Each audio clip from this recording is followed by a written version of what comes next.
podcast ni Pangulong Marcos Jr. At ang guest host kanina ay si Miss Vicky Morales. Pero hindi namin akalain, kasi pang-apat na to, na naging sobrang emotional ang Pangulo sa mga tanong, no, ni Miss Vicky Morales, na nahugot niya yung damdamin ng Pangulo. Nahugot ni Miss Vicky Morales sobra yung pagka-inis, pagka-dismaya ng Pangulo sa nangyayaring korupsyon. Na ang dating sa kanya, walang kasalanan yung tao. Diba? Bumaha. Sino ba ang naapektuhan? Yung maliliit. Diba? Yung karamihan, yung ordinaryong Pilipino. Kahit nga yung may mga kaya, mga kaklir, na inosente na Pilipino, kahit may kaya, naapektuhan. Nabaha yung mga sasakyan, na traffic. So, ang topic kasi kanina is umikot sa flood control projects. Yung mga maanumalya. Di ba? Kaya, parang lalong nahugot, no? Nahugot ni Ms. Vicky Morales yung pagkadismaya ng Pangulo. So, panoorin natin to, mga kaklira. Panoorin natin to. You're teary-eyed. I'm sorry? You're teary-eyed? Are you teary-eyed? Yes, because I'm very upset. No, because I see people having a hard time. And and they don't deserve it. Mabuti mga kumasamang tao yan. Dapat parusahan. Hindi naman eh. Walang ginawa yan kundi magtrabaho. Kundi mahalin ang pamilya. Ba't mo paparusahan? Para magpayaman ka? That makes no sense to me. Nung nakita to, pinakita ko, hobby. Asawa ko, ano din yan eh. Kumbaga, masyado na siya maalam sa news, kumbaga. Pero nakita niya to, na teary-eyed si Pangulo, at yung boses ng Pangulo na, alam mo yung may galit, pero wala siya magawa. Diba? Hindi naman siya pwedeng mag-meltdown. Diba? Ang danging gagawin na ng Pangulo dito talagang paimbestigahan to ng malawakan. Pero, nako mga kaklir, kung mapapanood nyo pang buo ito, teaser pa lang yan. Mas maaantig yung damdamin nyo eh. Makikita nyo talaga ano ba ang ipinaglalaban ng Pangulo dito. Tapos, ang dami mga Pilipino, miyembro ng troll, bayaran, kung makapaminta sa Pangulo, parang ang Pangulo ang hindi nagtatrabaho, at yung kanila iniidolo as if yun na nagtatrabaho. Diba?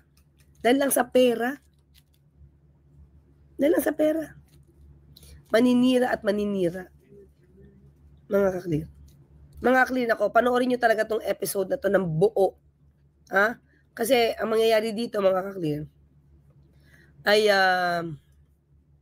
parang portion by portion to, kasi iba-ibang topic to. Pero medyo maiksi ang interview na to ni Ms. Vicky Morales. We were there. Nangyari ito. Okay? So talagang makikita mo talaga yung frustration. Siguro kung nandoon lang kayo, nakita nyo talaga live kung paano sumagot ang Pangulo sa ganitong podcast. Makikita nyo yung ano yung nasa loob niya talaga. Hindi siya pa-PR stunt lang katulad nung sinasabi at binibintang nung kumakalaban sa kanya. Di ba? Ang pag-aano ba, mga kaklir? Ang pagtatrabaho ba? Ang pagpapaimbestiga ba? Para malaman ang katotohanan? PR stunt lang talaga? Di ba? PR stunt lang ba yan?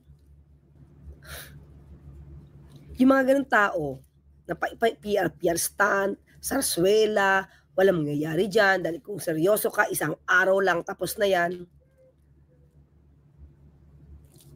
It's ridiculous. Hindi gumagamit ng utak. Ang papapaimbestiga? Sarswela? Sarswela ba to? dami nang umiiyak. Dami nang tinatamaan. 'Di ba? Wala pang independent commission diyan. Wala pa. 'Di ba? Nakaka-clear. Ang mga taong ito na humaharang sa ginagawa ng Pangulo, yan ang hindi makapilipino. Most probably kasi meron silang interest nila na kailangan nilang alagaan, protektahan. Kaya ang sinisira nila ay yung intensyon ng Pangulong malinis ang gobyernong ito. Ulitin natin mga clear. Okay? Eyed. I'm sorry. You're teary-eyed. I'm sorry. You're teary-eyed? Are you teary-eyed? Yes, because I'm very upset. No, because I see people having a hard time. And and they don't deserve it. Mabuti ba kung masamang tao yan? Dapat parusahan. Hindi naman eh. Walang ginawa yan kundi magtrabaho. Kundi mahalin ang pamilya. Ba't mo paparusahan? Para magpayaman ka? That makes no sense to me. Na kontrolado yung emosyon ng Pangulo pero inis siya. Awang-awa siya sa bawat Pilipino na ang ginawa lang ay magtrabaho sa sarili at sa pamilya. Pero hindi nyo binibigay lahat yung best para sa kanila. For what? Magpayaman. Mga clear. Yan yung masakit. Yan yung masakit sa Pangulo. Sa totoo lang mga clear.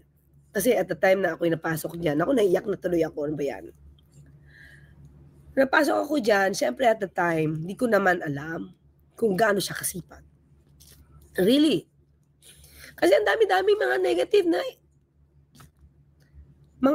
negatibo na sinasabi sa mga vlogs, ganyan, tamad, weak. Pero mga clear, I'm telling you, sobrang sipag ni Pangulo, especially sa pag-meeting. At hindi yan umuupo sa isang meeting na hindi niya alam ang pag-uusapan. He knows what he's saying. Tapos, lahat ng pwedeng ibigay na tulong, I'm telling you, this podcast, kumbaga kung maganda na lahat, dito mas nahugot. This is, I think, as for me, the best so far. Kasi nailabas ni Pangulo yung emosyon niya para sa Pilipino. Para sa bawat Pilipino. Hindi sana, mapanood nyo to. Huwag nyo tong, imi-miss